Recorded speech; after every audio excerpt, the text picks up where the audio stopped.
आरोपियों ने अपना गुनाह कबूल कर लिया है। सबने मान लिया है कि हत्या इन्हीं लोगों ने की है। एक बड़ी बात आई है, हत्या इन्हीं लोगों ने की है। सभी चारों आरोपियों ने ये बात मान ली है कि हाँ, राजा रघुवंशी की हत्या इन्होंने की है। इंदौर पुलिस की तरफ से ये बयान आया है, राजा रघुवंशी हत्या मामले में ये बड़ा बयान आया है।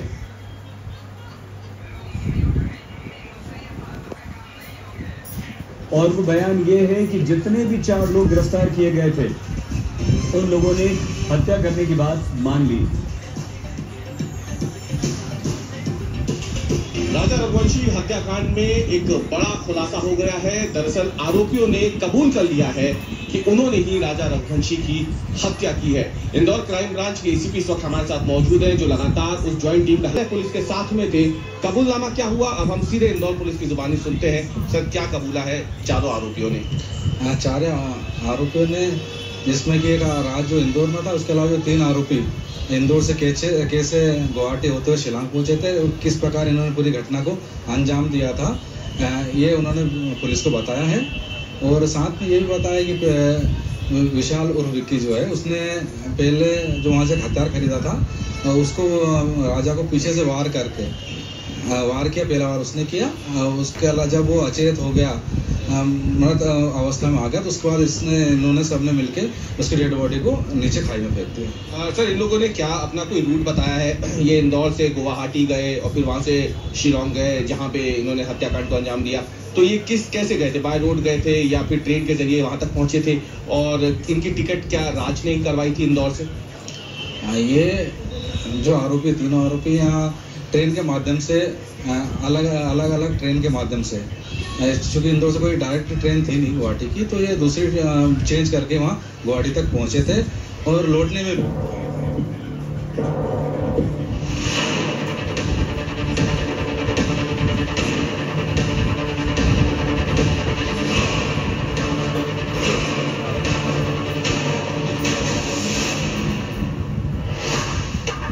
इसी खूबसूरत चेहरे को अपनी जिंदगी का चांद बनाने की कीमत राजा को मौत से चुकानी पड़ी, क्योंकि खूबसूरत चेहरे के पीछे सोनम की खौफनाक सच्चाई छिपी थी। ना तो सोनम की सीरत को वक्त रहते राजा समझ पाया, ना तो उसके घर वाले। आज इस चेहरे पर नकाब है, दुनिया की नजरों से छुपाने के लिए काला कपड़ा है, लेकिन सोनम की काली करतूत इतनी बड़ी है कि उस पर यह नकाब पर्दा डाल नहीं सकता। आज सोनम सलाखों के पीछे है, तो उसके वजह है हत्या की खौफनाक साजिश। बीवी सोनम निकली हत्या का मास्टरमाइंड, प्रेमी सब मिलकर रची हत्या के साथ। किराए के कातिलों को 20 लाख की सुपारी। एक गलती से पकड़ी गई कातिल सोनम रत्न होता है वही मकसद जिसे हासिल करने के लिए सोनम और उसके प्रेमी राज कुशवाहा ने तय किया राजा रघुवंशी को कैसे मारना है, कब मारना है, कहां मारना है और हत्या के बाद कैसे पुलिस को चकमा देना है।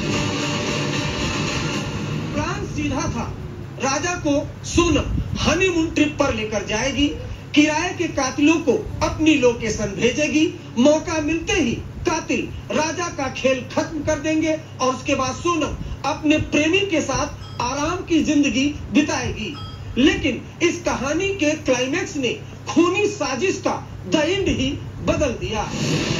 11 मई को शादी, 23 मई को राजा का कत्ल, 2 जून को राजा की लाश बरामद, 8 जून को किराए के कातिल गिरफ्तार और 9 जून को सोनम पकड़ी गई।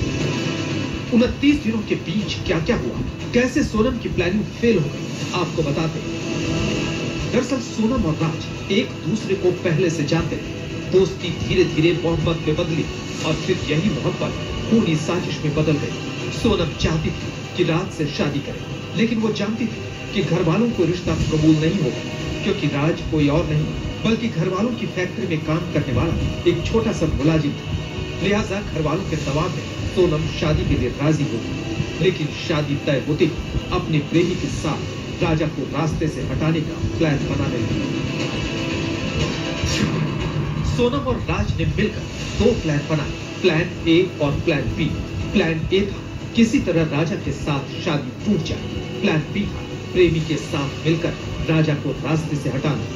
दोनों ने यही सोचा था, अगर प्लान ए कामयाब नहीं हुआ तो प्लान बी को अंजाम देंगे।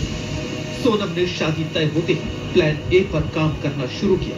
शादी टूट जाए, लिहाजा सोनम रघुवंशी जानबूझकर राजा से बातचीत नहीं कर रही थी। सोनम के हाव भाव को देखते हुए राजा को शक हुआ, लिहाजा राजा ने अपनी मां से सोनम को लेकर कहा था, मुझे लगता है कि सोनम खुश नहीं है, मैं शादी नहीं करूंगा। बेटे की बात सुनकर राजा की मां ने सोनम से बात की। राजा की मां ने सोनम से पूछा, क्या कोई दिक्कत है? तब सोनम ने जवाब देते हुए कहा था, ऐसा नहीं है, मैं काम में व्यस्त हूँ। सर मुझे इतना जोर है इसमें, तो उसकी मम्मी को सब पता होगा, तो मम्मी ने छुपाई वहाँ से सारी बातें। कौन की बातें? सोनम की मम्मी ने जो बातें छुपाई वहाँ से, इसमें शक मुझको जरूर है, क्योंकि इसके पापा को तो इस बारे में पता होता कभी, तो उसको कम से कम राज को वापस से निकाले देते, भगा देते। इसके भाई को पता होता तो उसको भाई को भगा देते वहाँ से। बाकी इसकी मम्मी ने जो बातें छुपाई ना, इसकी मम्मी ने इसके पापा से और भाई से बातें जरूर छुपाई है, समय लग रहा है। सोनम मन बात कर शादी के लिए तैयार हो गई। यहीं से प्लान बी को अंजाम देने के लिए प्लानिंग शुरू हुई। सोनम और राज ने हत्या की पूरी प्लानिंग की। तय हुआ 11 मई को शादी होगी और चंद दिनों के बाद हनीमून ट्रिप के दौरान राजा का कत्ल होगा। राज ने किराए के कातिलों का इंतजाम करने का जिम्मा उठाया, जबकि सोनम ने सुपारी के लिए पैसों, क्योंकि राज के पास पैसे नहीं थे और सोनम पैसों का इंतजाम कर सकती थी। सुपारी के पैसों के लिए सोनम ने शादी से पहले राजा से गहने खरीदवाए, वो भी राजा के परिवार वालों की मर्जी के खिलाफ। यानी सोनम ने राजा की दौलत से ही राजा के कत्ल का ठेका लिया, वो भी 20 लाख रुपए। सोनम और राज यही चाहते थे कि राजा रास्ते से हट जाए। दोनों की लव स्टोरी का कांटा हमेशा हमेशा के लिए दूर हो जाए। दोनों ने मिलकर कत्ल का ठेका भी दे दिया, लेकिन बड़ा सवाल यही था कि राजा को किस जगह पर ठिकाने लगाया जाए। पुलिस को शक है राज और सोनम परफेक्ट मर्डर की योजना बनाने के लिए कई फिल्में और वेब सीरीज देखी थी। दोनों ने पहले जम्मू कश्मीर में हनीमून ट्रिप का प्लान बनाया, लेकिन ऑपरेशन सिंदूर के बाद कश्मीर में सख्त सुरक्षा व्यवस्था को देखते हुए प्लान बदल दिया। फिर दोनों ने शिमला के बारे में सोचा, लेकिन शिमला में सीजन के चलते दोनों को डर था कि भारी भीड़ में हत्या को अंजाम देना मुश्किल होगा। इसके बाद सोनम और राज ने शिलांग को चुना, क्योंकि शिलांग में हत्या को अंजाम दे सकते थे। यही वजह थी कि सोनम ने हनीमून ट्रिप की लोकेशन के बारे में राजा के घर वालों को नहीं बताया। हाँ, लौटने की टिकट नहीं कराई, क्योंकि जाने की टिकट कराई ना तो राजा ने मेरे को बता दिया, मम्मी वो सोनम ने टिकट करा लिया मेरी, और मेरे को परसों के रोज निकलना है। तो उनकी बेटा इतने जल्दी, तो लग तो उसने टिकट करा ली बोले कि, तो बोलती चलना पड़ेगा। तो मैंने बोला ठीक है बेटा चले जाओ। मैंने कितने दिन में आओगे? तो बोले 7 दिन में। प्लान यही था कि राजा की हत्या करने के बाद उसकी लाश को किसी खाई में ठिकाने लगा दे। लाश कभी मिलेगी नहीं और राजा की हत्या गुमशुदगी की गुत्थी बनकर पुलिस की फाइलों में बंद हो जाएगी। उसके बाद सोनम अपनी अपहरण की कहानी बताकर दुनिया के सामने खुद को पीड़िता दिखाएगी। सोनम और राज ने हत्या का ऐसा प्लान बनाया था जिसमें पकड़े जाने की गुंजाइश न बचे। सोचा था शिलांग की वादियों में हत्या को अंजाम देकर लाश को ठिकाने लगा देंगे। लाश नहीं मिलेगी, लिहाजा पूरा मामला गुमशुदगी की गुत्थी में उलझकर सिमट जाएगा। क्लाइमैक्स की स्क्रिप्ट यही थी। हत्या के कई दिनों के बाद सोनम अपहरण की मनगढ़ंत कहानी के साथ दुनिया के सामने आएगी। चूंकि राजा की लाश बरामद नहीं होगी, ऐसे में सोनम पर कोई शक नहीं करेगा, क्योंकि वो खुद पीड़ित है। लेकिन सोनम और राज की साजिश वाली स्क्रिप्ट में यही एक गलती। अब राजा रघुवंशी की सुपारी का सौदा हो चुका था, लेकिन सोनम और राज को एक बात बहुत परेशान कर रही थी। राज को ये डर था कि अगर वो किराए के हत्यारों के साथ इंदौर से शिलांग गया तो पहले शक की सुई उसकी तरफ घूमेगी। क्यों? क्योंकि सोनम के घर वालों को दोनों के रिश्तों की भनक थी। ऐसे में राज ने तय किया कि वो इंदौर में ही रुकेगा। किराए के हत्यारों को सोनम खुद लोकेशन की जानकारी देगी। राज शिलांग नहीं जाएगा। इस दौरान राज सोनम और राजा के घर वालों के संपर्क में भी रहेगा, ताकि जरूरत पड़ने पर अपनी रणनीति को बदल सके। मतलब इंदौर में बैठे बैठे राज ने साजिश की बागडोर अपने हाथों में ले रखी थी। 20 मई को राजा और सोनम हनीमून के लिए रवाना हुए। दोनों इंदौर से बेंगलुरु होते हुए गुवाहाटी पहुंचे, कामाख्या मंदिर में दर्शन किए और फिर 21 मई को शिलोंग पहुंचे। शिलोंग ट्रिप को सोनम ने एकदम गुप्त रखा था। राजा के घर वालों को सिर्फ कामाख्या मंदिर की जानकारी थी। सोनम का हर कदम उसकी साजिश से जुड़ा हुआ था, लिहाजा राजा को लेकर शिलोंग पहुंच गई, लेकिन किसी होटल के कमरे में बुकिंग नहीं कराई। मकसद था साजिश के सबूतों को पीछे नहीं छोड़ना। हम इस वक्त एक होटल में हैं जहां पर जो राजा और सोनम आए थे, होटल के स्टाफ हमारे साथ मौजूद है। सर अपना नाम बताइए। संगोपाल जी, सोनम और राजा रघुवंशी यहाँ पर कब आए थे? 32 को आया था। अच्छा, तो क्या आपसे कह रहे थे, क्या बातचीत थी? वो लोग रूम में उस दिन वो लोग रूम की तलाश में था लेकिन हमारा जो है रूम वो फुल था, मतलब 16 हो चुका था। फिर भी वो लोग रिक्वेस्ट किया था मतलब अपना लगेज रखने के लिए था। तो हम लोगों ने उन लोग पे मतलब तरस आके उनके लगेज रखा था। We felt pity. अच्छा, We get the luggage. Luggage आप लोगों ने रखा उनका? जी हाँ। राजा ने 21 मई को ही एक स्कूटी रेंट पर ली थी। इसी स्कूटी से दोनों शिलोंग घूम रहे थे। सीसीटीवी में भी दोनों स्कूटी पर नजर आ रहे थे। 22 को स्कूटी से दोनों चेरापूंजी घूमने गए। इसी दौरान किराए के कातिल आनंद, विशाल और आकाश शिलोंग पहुंच गए। हत्या को अंजाम देने के लिए कातिलों ने हथियार गुवाहाटी से खरीदा था। प्लान के तहत सोनम लगातार राज और किराए के कातिलों के संपर्क में थी। किसी को शक न हो इसलिए राजा के घर वालों से भी बात कर रही थी। जब ऊपर आ रहे थे ना, तब मैंने फोन लगाया था उनको, एक के बाद ही लगाया था, 1:30 के पहले ही था शायद। तो मैंने बोला था कि तुम लोग कहाँ पे हो? तो बोले, सोनम ने फोन उठाया था। राजा का फोन 22 तारीख से बंद था, तो सोनम ने फोन उठाया था। तो मैंने बोला कहाँ पे हो? तो बोले मम्मी अभी तो हम चढ़ाई चल रहे हैं। तो मैंने कहा तुम्हारी तो सांस फूल रही है सोनम। तो बोलती कि हाँ हमारी सांस फूल रही, बहुत ज्यादा थक गए हैं भैया, मेरे से तो कुछ समझ नहीं आ रही, बनी नहीं रही आप तो कुछ भी बोले कि। तो मैंने कहा तुम लोग क्या करने के लिए गए थे नीचे की तरफ? तो बोले झरना देखना था ना, बड़ा सा झरना था, बोले उसको देखने के लिए गए थे। तो मैंने बोला राजा कहाँ है? तो बोलती है कि है ना आगे अभी भी तुम्हारी बात कराती हूँ, बोले कि। 23 मई को शिलोंग के सुनसान इलाके में किराए के कातिलों ने राजा की हत्या को अंजाम दिया। राजा के सिर पर धारदार हथियार से वार किया गया।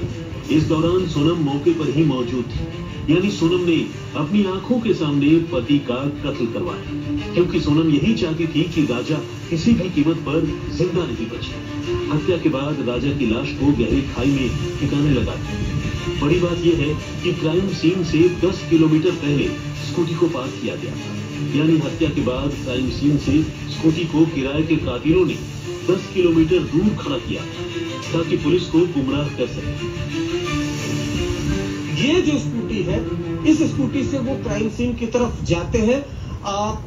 21 तारीख को शिलोंग में स्कूटी बुक हुई, 22 तारीख को वो सोहरा इलाके में पहुंचे, 23 तारीख को राजा रघुवंशी की हत्या हो जाती है, 24 तारीख को ये स्कूटी क्राइम सीन से 10 से 15 किलोमीटर दूर लावारिस हालत में मिलती है। पुलिस इस स्कूटी को कब्जे में लेती है। हनीमून के दौरान सोनम ने अपने सोशल मीडिया प्रोफाइल पर कोई फोटो अपलोड नहीं की ताकि कोई सुराग उसकी तरफ इशारा न करे, जिससे पुलिस को शक हुआ।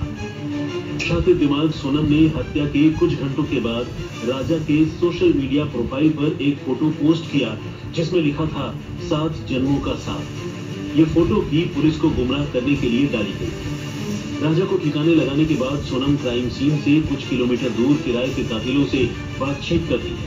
प्लान के तहत 23 मई को ही सोनम शिलोंग छोड़ देती है। 25 मई को सिलीगुड़ी के रास्ते ट्रेन से इंदौर पहुंची। इंदौर में प्रेमी राज से मुलाकात करती है। सोनम के लिए इंदौर में राज ठहरने का इंतजाम करता है।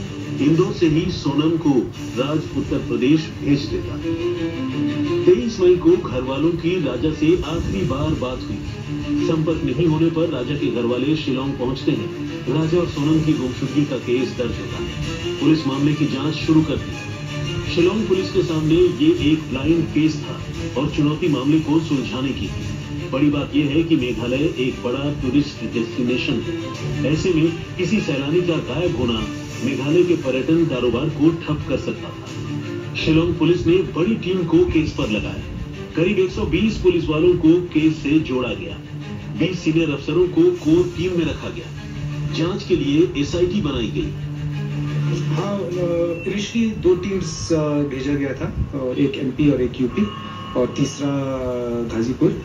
So there were about this whole team, we have about 15 to 20 core members in investigation. Of course, search party to 60-70, and this whole operation was called Operation Honeymoon. पहली नजर में पूरा केस लूटपाट की तरफ इशारा कर रहा था, लेकिन मामला लूटपाट का था तो राजा और सोनम कहां थे? पुलिस के सामने यही सबसे बड़ी गुत्थी थी। Everything was working as per plan. एकदम प्लान में था कि हाँ, it was working right. People were accusing this fact of kidnap हुआ है, and this narrative was going on कि हाँ उसका चोरी किया गया है, रॉबरी किया गया है, and it was working as per plan. But things they didn't expect that within 7 days SIT would crack this case. They didn't expect that.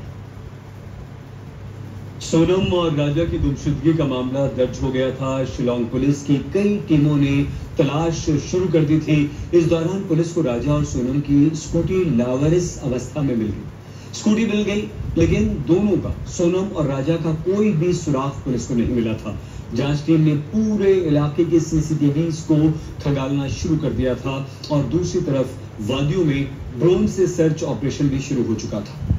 Sonam और राज की साजिश इतनी फुल प्रूफ थी कि शिलोंग पुलिस के लिए पूरा केस भूसे के ढेर में सुई को खोजने जैसा था।